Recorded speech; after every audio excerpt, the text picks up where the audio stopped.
Bueno, señores, estamos de regreso con el Congreso de la Tarde y como anunciaba, ya está con nosotros el invitado de la tarde de hoy, abogado de Santiago, de los tribunales, político, ex aspirante a la Diputación por la circunscripción 3, dirigente de Alianza País y un colaborador nuestro en los espacios que hemos estado, hemos contado con sus orientaciones y su conocimiento en varios temas. Con nosotros esta tarde, Monchi Estrella, como le conocen todos. Saludos y bienvenido. Bueno, gracias a ustedes por darnos la posibilidad de compartir ideas con el mundo, con la sociedad y de plantear lo que uno entiende respecto a distintas cosas. Agradecido de estar aquí en este congreso. Bien, tú decías, Tomás, ex aspirante. Yo creo que sí. Sigue aspirando todavía. Sí, no, esa diputación la gente se la ha dado sin él haberla obtenido de manera formal, como sabemos, pero sigue siendo un candidato con mucha gente detrás. Lo digo, no nos podemos quitar. ¿Cómo va todo? ¿Cómo van los proyectos? ¿Cómo van los trabajos? Bueno, de una manera usted se dedica a la profesión de derecho. Abogado, sí. Quiero establecer, yo no soy dirigente de Alianza País. Ok. Fui en la boleta de Alianza País, propuesto por Alianza País en la alianza con el PRM, pero orgánicamente no lo soy. ¿Sos candidato independiente entonces? Fui candidato, soy parte de un movimiento que se llama Gentío para el Cambio Político y Social. Okay. Y en Alianza País tenemos muy buenos amigos, incluyendo a Guillermo Moreno y ahora Celeste Fernández, que le tenemos un aprecio especial. Esposo de Guillermo Moreno. Coincidimos en todo lo que tiene que ver con su propuesta de ética, su propuesta de país productivo, de país soberano independiente. Y agradecemos que ellos nos asumieron como su candidato, igual que un sector importante ligado al Partido Revolucionario Moderno y mucha gente independiente. Lamentablemente no pudimos llegar a ser diputados. Porque también se necesita una estructura política partidaria que asuma. Y le voy a decir una cosa, usted fue cara de ese partido en un sentido. Y nosotros la propuesta que teníamos, son propuestas públicas que hemos planteado que se asuman. Este país necesita, para bajar los niveles de delincuencia, llenar el país de centros de rehabilitación y desintoxicación de adictos. En el caso suyo, entonces, ¿cuál es su posición con relación a las candidaturas independientes a partir de ese planteamiento que usted acaba de hacer? Mira, la Constitución de la República plantea que no solamente los partidos pueden llevar candidaturas. Aquí lo que debe es reglarse la participación independiente, porque no es tan fácil también ser candidato independiente. Mucha gente es una aspiración de la democracia, sí, de perfeccionar la democracia, pero para ser candidato a cualquier posición hay que tener estructura. Okay. Y más en estos países donde la campaña política empiezan el mismo día que termina la elección. Es decir, ya los partidos políticos están haciendo proselitismo, definiendo su candidatura, haciendo su proyecto. Entonces, una persona que aspire de manera independiente tendrá que construir una estructura, y esa estructura política tiene que tener por lo menos unos parámetros de principio y de organización. Lo establece la Junta Central Electoral. Que finalmente, si no es un partido, es un movimiento o una expresión política. Pero es importante que el Tribunal Constitucional haya puesto la tilde a la I, en el sentido de que no solamente los partidos pueden llevar candidaturas. Ahora le toca al Congreso de la República reglamentar cómo es la participación, porque tenemos una ley electoral que le da fondo a los partidos políticos. Cómo se manejará las candidaturas independientes, recibirán apoyo logístico del Estado. Es decir, todo ese tipo de cosas. Y también no es que esa candidatura pueda llegar a tal punto de que todo aquel que quiera aspirar lo sea. Tiene que tener algún nivel de articulación social que permita. Y debe existir un marco. Un marco regulatorio. Claro. Es decir, porque no puede tampoco constituirse en en un asunto para llenar, abultar lo que son las candidaturas. En ¿Sabe Estados qué? Unidos y en muchos países hay candidaturas independientes, pero son de prohombres y de mujeres con bastante vínculo social, vínculo político y bastante aporte a la sociedad que participa. Entonces, en el caso... La ley electoral aquí mismo exige incluso, sea movimiento, sea partido político, tener una representación a nivel nacional. Entonces, cuando este tipo de personas que pudiesen aparecer de manera independiente, como dice, debe tener estructura. Entonces, ya de tener estructura, se supone que debe registrarse. Al momento de registrarse, deja de ser por igual un candidato independiente. Eso consideramos nosotros, en ese sentido. Veremos cómo reglamentarán, pero no puede ser sobre la base de una aspiración solidaria, de que toda persona que se crea que puede ser presidencial sea candidato. No. El predominio de la organización política, sobre todo en este país, permanece. Nosotros no estamos en una crisis política distinta a otros países de Latinoamérica que han pasado por crisis política. Aquí ha habido en lo que va de siglo. Entonces pudiéramos proyectar, Monchi, que a futuro tú estarías probablemente formando parte de alguna organización política. O concertando con algunas organizaciones políticas. Okay. Porque nosotros estamos en la democracia mundial, es la democracia ahora de las coaliciones. Es decir, ningún partido por sí solo controla. Fíjense, las más recientes elecciones que se dio de primera vuelta la pasada semana. La de Ecuador. La de Ecuador. Dos partidos sacaron el 88% de los votos. No logra ninguno de los dos ganar en primera vuelta. Pero hay un asunto muy importante. La Asamblea Nacional allá es un parlamento unicameral. Una sola cámara. Se llaman asambleístas. Y para tener mayoría tiene que tener 77. El que más sacó fue el partido de Rafael Correa, de Luisa González, sacó 67 y 66 sacó Noboa. Entonces, los otros obligatoriamente van a tener que hacer alianza con otro partido, con Pachacuti.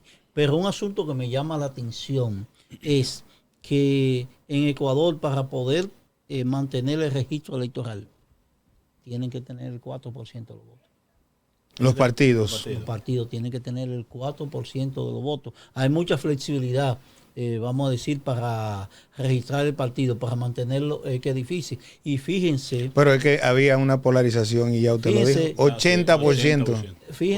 Fíjense lo siguiente, el partido que llevó a Rafael Correa al gobierno en el 2007, que en el 2016 eligió a Lenín Moreno como presidente, que inclusive sacan a Correa de ese partido. Sí. Ese partido en las elecciones del 2021 y la 2023 perdió el registro electoral. Menos del 4%. Sí, no existe, ya no existe. Sí. Es decir, lo que fue en pocos años, es decir, le dio un golpe de gracia a Correa. Y allá, partido por el hecho de y allá funciona la ley igual que aquí, o sea que me alío con un partido y no importa la votación que yo salga para mantener la personería jurídica. No, fíjense que Alianza País, que después se llamó Mover, que cambian el nombre, se alió a lo que es ADN, que es el partido, o constituyeron una alianza con ADN, que es el partido que llevó a Daniel Noboa como candidato. Y sin embargo, aún yendo aliado con el presidente ganador, perdió el registro. Pero fíjate algo que tú mencionas, lo de las coaliciones. Una pregunta, Tomás, que se quedó en el aire, que si se cumple la misma ley aquí. Si la ley de allá es parecida aquí. Aquí hay un... Que se buscan, se meten por detrás para que no lo vean. Lo que ha pasado aquí debe llamarnos la atención porque es un asunto totalmente insólito. El hecho de que un partido saque 1.200 votos y porque vaya aliado a otro partido permanezca en el sistema, en el registro. Obligatoriamente hay que buscar una solución a eso. Un partido que vaya aliado 2 y 3 veces con el mismo partido grande debe considerarse parte de ese partido. porque no podemos ponerle muchos cabellitos Sí. y decir que la persona tiene cabello extra. Eso es así. Entonces, Hay que ir depurando. La espiga que más crece debe ser la que aglutine.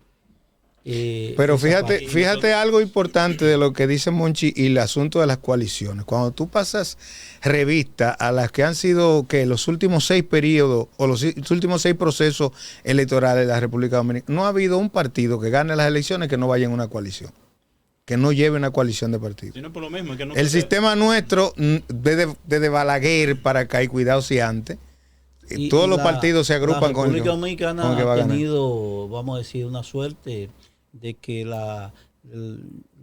desde las elecciones de 1996, que fue las únicas con este sistema de doble vuelta. Exacto, la primera. La única que se dio el hecho de ir a una segunda vuelta. En el año 2000 pudo ser, pero se reconoció a Hipólito Mejía. A Hipólito Mejía, con 49 y algo. 49.80, era menos de un... Es decir, muy cercano al 50 y... cosa que Balaguer hizo con buena intención. Sí. No, y con la mediación de los sectores de la sociedad. Al país. Sí, claro. Precisamente manifestó eso. Sí. Un riesgo de una situación más difícil después de. Porque aquí todavía la ley no ha podido moldear la cultura. Y sí, eso es verdad. La ley no ha podido moldear la cultura. Porque no ha implementado la ley bien, en ese sentido. Porque la ley... Bueno, es que la cultura se le ha impuesto, como dice. Se le ha impuesto. Aquí estamos a 3 años de un proceso electoral, más de 3 años. Y ya los partidos están haciendo... Todo el mundo está en la calle. Y se establece que se están... sobrepasando, que están haciendo actividades que no son propiamente internas. Dentro de las mismas organizaciones llaman a que paren las actividades y como quiera así. La ley dice otra cosa. Sí. Entonces, pero también hay poca, el árbitro tiene poca autoridad para sancionar. Es decir, que es un asunto sí, también. Eso... de blandenguería por un lado, pero también de poca definición. Nosotros tenemos un sistema político en el cual los partidos políticos para la selección de sus candidatos se pusieron de acuerdo en el desacuerdo. Es decir, se pusieron de acuerdo en el desacuerdo. Cuando se planteaban las primarias abiertas y simultáneas, los partidos aprobaron que no, que cualquier método que digan sus estatutos. Ese era se implementaba. Que entonces, de ahora lo que hace una consulta. Lo que resuelve el transfugismo. Para evitarse. Lo que resuelve el transfugismo. Sí. Una ley de primaria abierta y simultánea y obligatoria. Es decir, que impida que una persona pueda hacer, porque perdió en un partido, en un movimiento, que impida que pueda ser candidato de otro. Pero en ese mismo sentido, Monchi, y en un sentido de derecho del ciudadano, yo creo que debe haber alguna forma en que yo como ciudadano pueda obligar a las organizaciones políticas a dejarme saber si estoy o no estoy en esa institución inscrito. Porque aquí pasa que la gente sale, manda una carta de renuncia, pero la institución te deja ahí. Y cuando viene el proceso, te inscriben como que tú eres parte de ese partido. Y en ocasiones eso termina perjudicándote. A mí me gusta el sistema electoral argentino, que tiene la PASO, que es lo mismo, primaria abierta, simultáneas y obligatorias. Esa primaria implica que la gente es como si fuera una votación general, la gente va a votar por el partido de su preferencia y inmediatamente puso su cédula, su documento de identidad en ese partido. Queda inscrito. No puede votar en otro y queda inscrito en ese partido. Ya ese partido arranca con un número de militantes. Bueno, sí, porque cuando termine el proceso yo tengo con qué medir, con qué saber. Entonces, ¿qué sucede? Esa elección de la PASO, como ellos le llaman, no es definitoria, pero sí te define qué partido tiene más militantes, qué partido tiene más simpatía internamente como partido. En ese aspecto, esa primaria el voto no es obligatorio. El voto no es obligatorio. Pero el que se identifica de manera plena va y vota. Cuando llegan las elecciones generales, entonces sí el voto tiene un carácter obligatorio. Ojalá que aquí podamos tener ese chance, porque para mí... No, que de hecho se empezó a trabajar así, con el sentido de evitar el transfugismo. Ahora, lo que pasa es que, como dice... Pero no solo el transfugismo. El asunto, Ángel, es que Tú, por ejemplo, tengo una organización política y tú sabes cuál es tu organización política, pero tú apareces en el padrón de aquella, de la otra, porque es a discreción. Y la Junta no hace una depuración de eso. Y tú no tienes tampoco cómo ver en qué padrones tú estás, porque no te lo permiten. Existe una parte cuando es abierta. Cuando es abierta pueden participar todos. Que esa es la parte que Monchi manifiesta, que o nos vamos todos abiertos o nos vamos todos cerrados. En ese sentido, para así saber la matrícula como tal que tiene que dar partido. El sistema electoral nuestro tiene que ir adaptándose a los nuevos tiempos. Y qué bueno que Monchi ya ha traído ese tema. Pero hay muchos temas que tratar hoy. Pero básicamente, Monchi, tú has estado tocando el tema de prisiones, la situación actual del sistema de prisiones en la República Dominicana. ¿Cuál es tu preocupación con relación a esto? Mira, la preocupación es sencilla. Desde hace prácticamente 30 años, el país viene reclamando un sistema penitenciario que permita la rehabilitación de las personas que cumplen condena. Sin embargo, ese nuevo modelo penitenciario no avanzó lo suficiente y el país se estancó en la construcción de recintos penitenciarios, de cárceles. Sí. Se estancó. Las cárceles que eran para 800 personas llegaron a 3.000. Y el nivel de hacinamiento era tal que el control del penal lo tienen los delincuentes. Entonces, nosotros, el auge de la delincuencia va más rápido que el control a la misma. Es decir, los delincuentes tienen más tecnología que el propio sistema de persecución y de investigación. Pero un asunto, porque ahora el Indotel está metido en todo esto. Sí, el Indotel son anuncios. Son anuncios. En la práctica todavía nada. En la práctica nosotros tenemos la cruda realidad de que desde las cárceles de este país, tanto del nuevo modelo como del viejo sistema, se planifican todas las actividades delictivas, sobre todo las que tienen que ver con tecnología, con llamadas. ¿Todas o alguna? La mayoría. Okay. La mayoría, no podemos ser de manera absoluta, decir que todas se planifican. Pero un porcentaje tan alto. Pero te llaman de la cárcel para chantajear, sobre todo lo que tiene que ver con hacerse pasar por funcionarios, por coroneles, por policías. Le roban la identidad a otra persona y hacen esas extorsiones. Se roban vehículos y la gente deposita dinero para recuperarlo a personas que le buscan uno en la calle porque tienen su entramado en la calle. O sea, desde adentro de la cárcel se arma una estructura en la calle. Así es. Y en vez de avanzar el nuevo modelo, lo que ha hecho es que ha retrocedido. ¿Por qué ha retrocedido? Porque la administración se la pasaron de nuevo a prisiones, a la dirección de prisiones, cuando había un gabinete del nuevo modelo penitenciario que tenía cierta... ¿Y qué pasó con ese gabinete? Eso pasó que unificaron. Vamos a ver qué va a pasar, y es una preocupación, qué va a pasar con las nuevas funciones que tiene la Procuraduría General de la República, que en la nueva Constitución se planteó que era responsable de la persecución y que una parte que tiene que ver con la parte administrativa del sistema, lo que tiene que ver con la parte de ejecución que lo maneja el juez de la ejecución, lo que tiene que ver con la multa, lo que tiene que ver con el seguimiento a la pena, lo maneje otra institución. Hay un tema con el asunto de las multas que tú acabas de mencionar, y es que la mayoría de los recaudados se queda en Procuraduría y no se invierte, no se sabe cómo se maneja eso. No puede ser que la Procuraduría pida multa a través de sus fiscales, porque condena multa y ella misma administra los recursos que genera lo que los jueces le aprueban. Es decir, tiene que haber una institución que sea la que administre, la que administre los recursos que son provenientes de la actividad punitiva. ¿Estaríamos hablando de una institución nueva o de una institución del sistema? Se ha planteado la creación del Ministerio de Justicia, que tendría funciones las funciones administrativas de bienes incautados, por ejemplo. No puede ser que un fiscal declare, me llevo este edificio, este apartamento, y entonces quien lo administra sea el mismo que lo confiscó. Entonces tiene que haber alguien y tiene también que haber alguien que vigile la justicia. ¿Cómo así? Explica esa parte. Tiene que haber alguien, es decir, aquí no puede haber un poder, ningún poder puede estar exento de la vigilancia de los otros poderes. Los otros poderes tienen que convertirse en vigilantes uno de otro. No puede ser que sea autónomo. Cuando en nosotros, el caso de la Procuraduría no viene siendo el veedor de eso. Bueno, pero la Procuraduría tiene que tener quien lo vigile. A la propia El Procuraduría. Porque imagino. nosotros tenemos el hecho, y quiero aprovechar ahora que están definiendo quién debe ser o quién van a someter como procurador o procuradora de la República.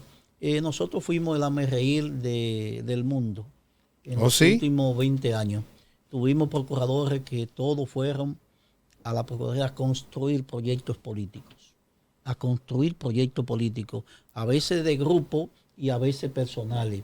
Y sacados de los comités políticos de los partidos, el caso de Radamés Jiménez, el caso de Francisco Domínguez Brito, construyó un proyecto presidencial. Pero no se da como coincidencia que sea por esta razón, porque no, de una manera el presidente era que tenía potestad de colocarlo. Era la construcción de proyectos, le daban la posibilidad de construir proyectos. Y el caso de Jean Alain, finalmente construyó un proyecto, uno más que otro. En el último caso se vio públicamente que utilizaron los propios recursos. Que no hubo medida. Pero hemos visto en ese caso de que los mismos presidentes también lo han detenido en ese proceso de proyectos que han quedado operar. O sea, que la intención de colocarlo no fue esa, sino bien que se creen el puesto. El asunto es, te detienen porque tú no tienes los números o porque en algún momento no asumiste mi autoridad. Pero te dejan avanzar en tu proyecto hasta ver a dónde va. Eso es lo que yo entiendo. Sí, porque en política, según lo ven, todo suma y todo termina. Muchos arroyos terminan en el mismo río.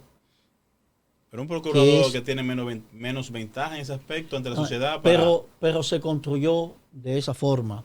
Es decir, lo construyeron de esa forma. Vieron la fiscalía no como una persecutora de los actos ilícitos, sino como la construcción de un proyecto político personal. En este caso, la administración actual o la Procuraduría actual, ¿cuál es tu evaluación de estos desempeños? Claro está que lo que ha hecho doña Miriam es totalmente distinto a lo que pasó con los anteriores procuradores, no las expectativas que el pueblo tenía también. Esperaba. El pueblo tiene una expectativa, esperaba que aquí haya mucha gente presa, mucha condena, Sin embargo, en el caso de Miriam lo que le dio es decencia. Un asunto que nosotros podemos decir, la Procuradora General actual le dio un signo de decencia a la Procuraduría. No se ha visto sumergida en ningún tipo de escándalo. No. Y existe una real persecución que podamos decir que son sesgadas, que también sesgada hacia un sector, la persecución. Eso es real. Desde la Procuraduría usted dice a un sector específico. A un sector específico, pero hay persecución. Sí, antes no había para ningún sector. Antes... desbalanceada, pero hay. Sí. Así es. Desbalanceada, pero hay una persecución. Entonces, hay muchos casos que le han puesto nombre, que casi todos los animales del mar están incluidos en los casos. Se ha perseguido, nunca como antes. Tantas personas, tantas organizaciones criminales se habían hecho público. En el sentido, nunca como antes, es decir... Así que el vaso brotó ahí. Que yo pienso, esta gestión ha marcado un inicio de lo que nosotros entendemos que debe ser. Ahora, esto tiene que ampliarse. El presidente de la República ha dicho que quiere transparencia y inclusive empezó desvinculando a personas que tenían altos puestos que por hecho, esto es como que se paró. Como un freno. Como un freno en el último. Entonces ahí entra desnivel. En el último año.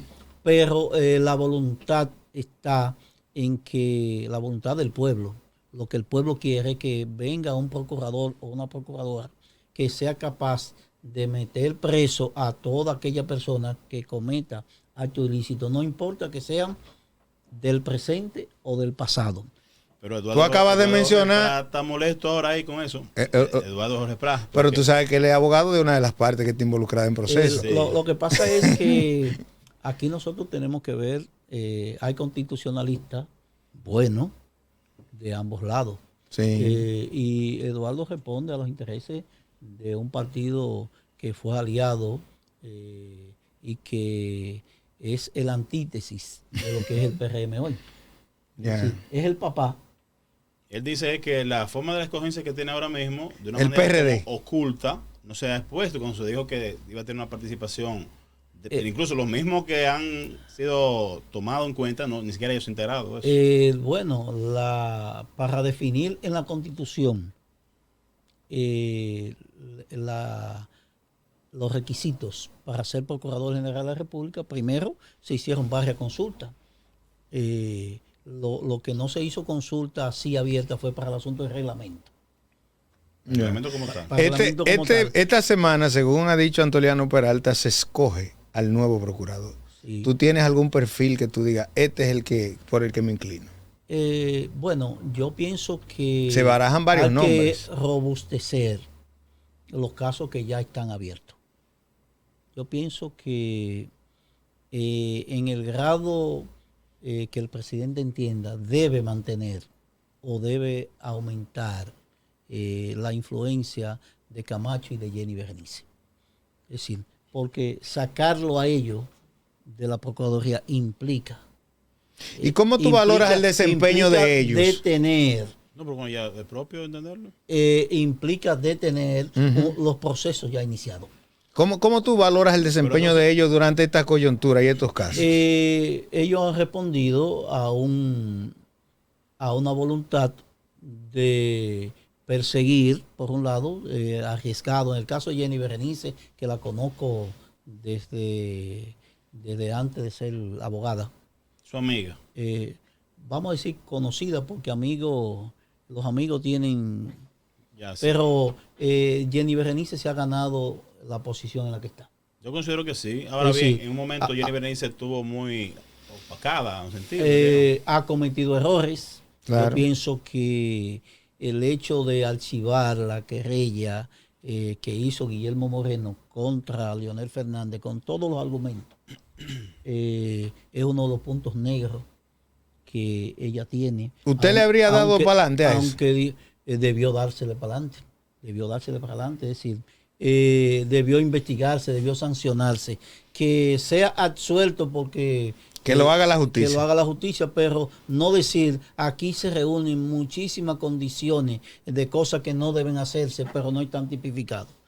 En un derecho moderno en el cual ya los tipos penales no son solamente del escenario nacional, sino que uno se nutre de toda la jurisprudencia que hay en todo el mundo y la trae hacia acá. Entonces, lo que debió hacerse la Procuraduría General de la República, y más en ese caso la Fiscalía del Distrito Nacional, que era que llevaba esa querella, era someter a la justicia a aquellos que cometieron eso que ella dijo que cometieron.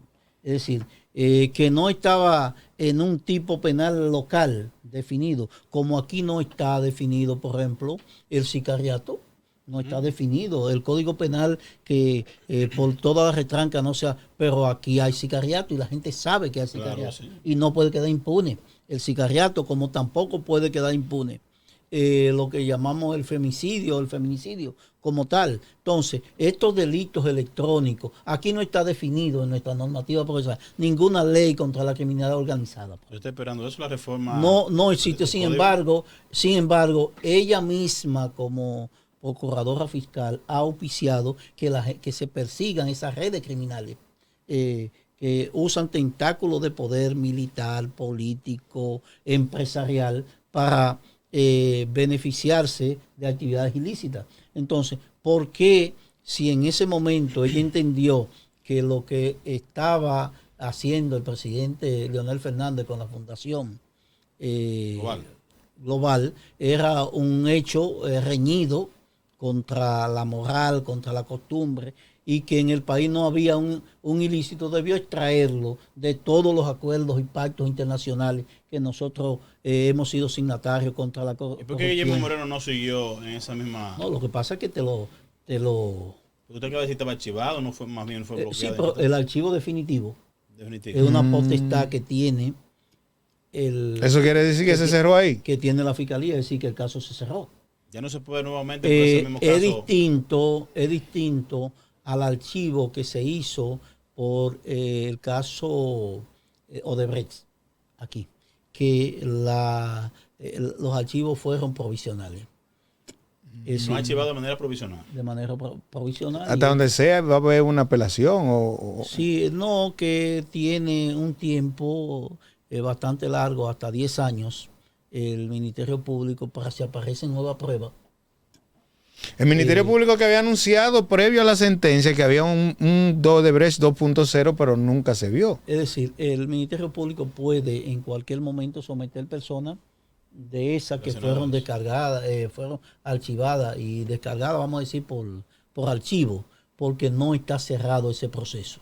Y uno ve que hay gente que estaba en esos casos mencionados que están fuera, pero han bajado su nivel de presencia. Sí, sí. De alguna manera están domiciliarios si es necesario. La mayoría están en su casa. Monchi, finalmente el caso del niño que murió hace 2 años a manos de un policía en un forcejeo en la avenida Las Carreras. Tú has estado involucrado en ese caso, actualízanos con relación al mismo. Ese niño, hijo de un peluquero que tiene históricamente, su papá también era dueño de esa peluquería en la calle Mella casi con Avenida La Carrera.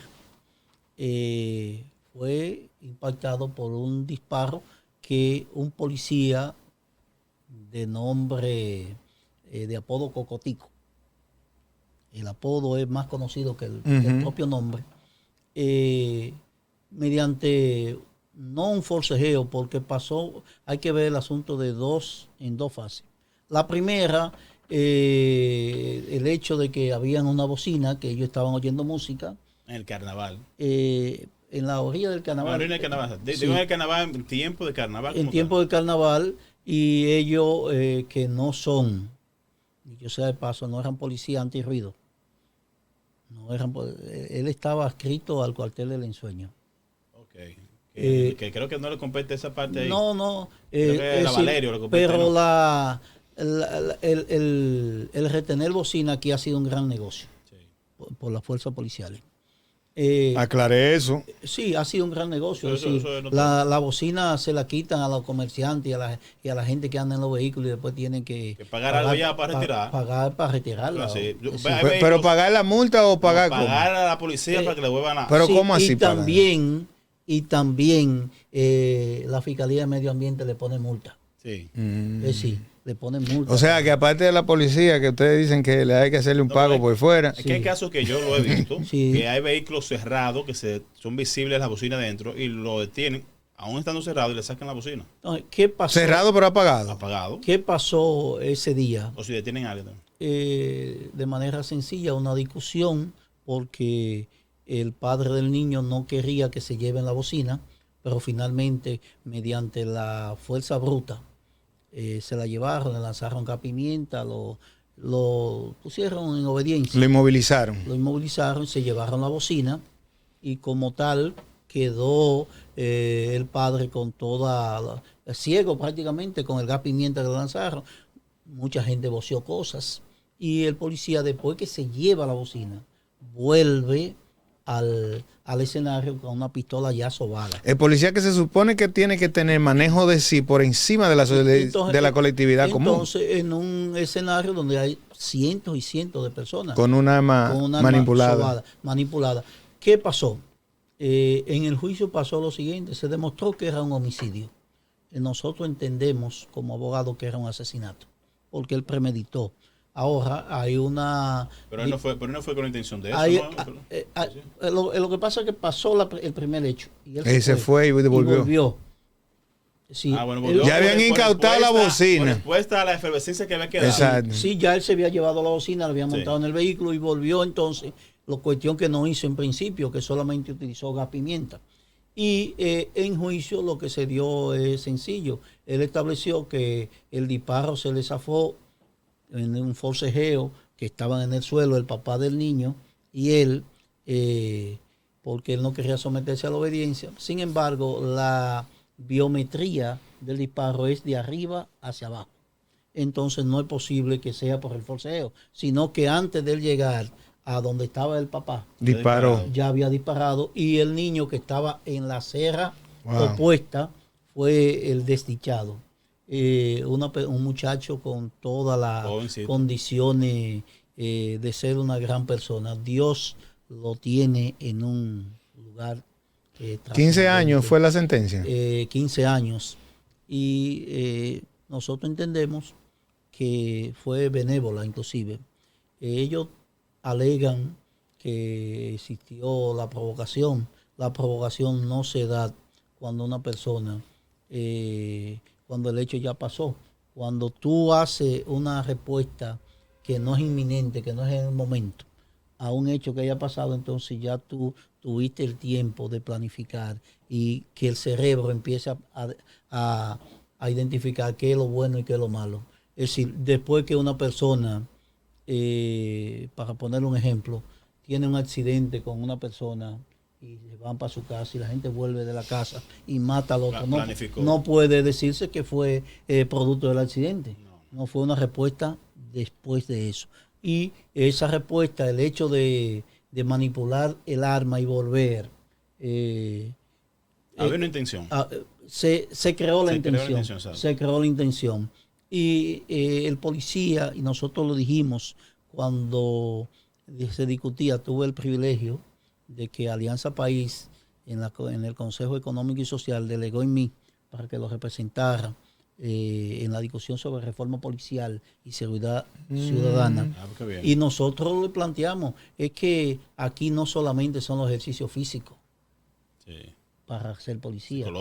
Hay que hacer evaluación psicológica, pero más que eso, hay que bajar la mentalidad violenta y que el policía se vea como un mediador de conflictos, no como un creador de conflictos. La sociedad, porque es un todopoderoso. La sociedad necesita, y todos necesitamos la policía.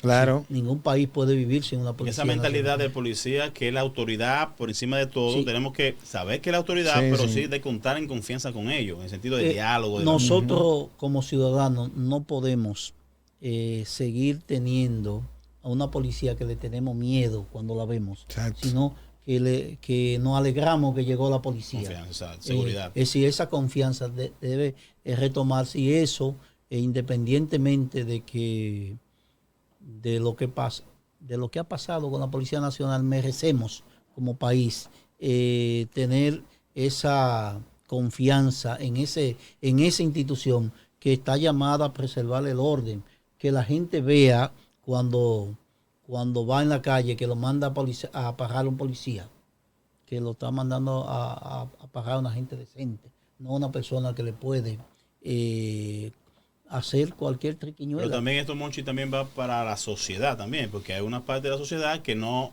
admite cometer errores. Entonces también... no, que solamente cree que tiene derechos, no deberes. Merece el respeto eso es así. Mediante el derecho que le compete. Eso es así, pero solamente la dictadura de la ley podrá nosotros cambiarnos la forma de pensar. Finalmente, Monchi, te tengo una pregunta. Necesitamos educación, pero necesitamos también la mano firme de aquellos que están llamados a poner orden. Dice el general retirado Damián Arias que la reforma policial es inexistente. ¿Cuál es tu opinión con relación a eso, tú que has estado involucrada en ella? Mira, se han hecho bastantes esfuerzos. Se aumentó el currículo, se creó una universidad policial, se está dando niveles de formación. Ahora, en la forma de implementación de la reforma policial, yo pienso que va hacia el fracaso. ¿Por qué? Porque tanto esfuerzo y vamos... La implementación va al fracaso. La implementación, porque nosotros hemos planteado concretamente los policías nuevos, nosotros tenemos que ponerlo selectivamente, solo. Vamos a hacer planes pilotos en provincias con policías nuevos, no mezclemos con los viejos. Sí, con los viejos, para que no asuman las mañas. Finalmente, cuando tú llevas una persona formada éticamente con todos los principios que se le dan en la escuela y tiene un jefe que le va a ordenar y que tiene que lo va a moldear y en una patrulla que tiene uno nuevo y cuatro viejos, ¿qué va a hacer esa persona? Sí. Pero si son los 4 son nuevos, es decir, vamos a hacerlo. Esa esencia de algo nuevo como tal. Si no podemos hacerlo por provincia, vamos a hacerlo por municipio, como planes piloto, y vamos a comparar en un año cuál es el comportamiento de desempeño de uno y otro. Y no es que no sea, no es que no sea, hay muchas cosas positivas y esfuerzos que se están haciendo, pero tú no puedes tener un cuerpo bueno cuando la cabeza está mala. Y esos coroneles que son medio movidos, si es posible ya pensionarlos y traer gente nueva, ¿verdad? Obligatoriamente. Para poder limpiar. O ir limpiando procesualmente. Vamos a tomar, por ejemplo, la provincia de Mao, de Valverde, la provincia de Santiago como planes pilotos con policías nuevos, todos nuevos. Y entonces... Pero tiene que haber una cabeza, y sabes que las cabezas son... Sí, la cabeza tiene que ser nueva. Sí, pero si una cabeza nueva, ¿te sabes lo que viene detrás de eso? Bueno, aquí se creó y funcionó la Autoridad Metropolitana del Transporte, AMET, cuando Jale Herman, y funcionó. ¿Cuándo se dañó? Cuando se fusionó con la policía. Cuando se fusionó con la policía. Cuando la dependencia, es decir, porque lo viejo contaminado contamina lo nuevo. Entonces, más que una reforma en la policía, es una transformación policial que se necesita y no podemos nosotros salir de un decreto de todo policía que hay. No podemos hacerlo. El cáncer grande. Tenemos que ir construyéndolo. Paso a paso. Paso a paso. Y esa sugerencia yo la dejo en este congreso de la tarde para que otros la suman. Es decir, yo pienso que es positivo que se hagan planes pilotos y que comparemos cuál es el comportamiento. ¿Cuáles son los resultados? De uno y de otro. Totalmente de acuerdo con Monchi en esa parte. Bueno, Monchi, la invitación queda abierta porque quedan muchos temas pendientes y contigo es interesante hablar porque un tema trae al otro. Así que le quiero dar las gracias por acoger nuestra invitación. Te esperamos en otra ocasión y a ustedes sigan con nuestro espacio. Vamos a la pausa y regresamos de inmediato con este Congreso de la Tarde.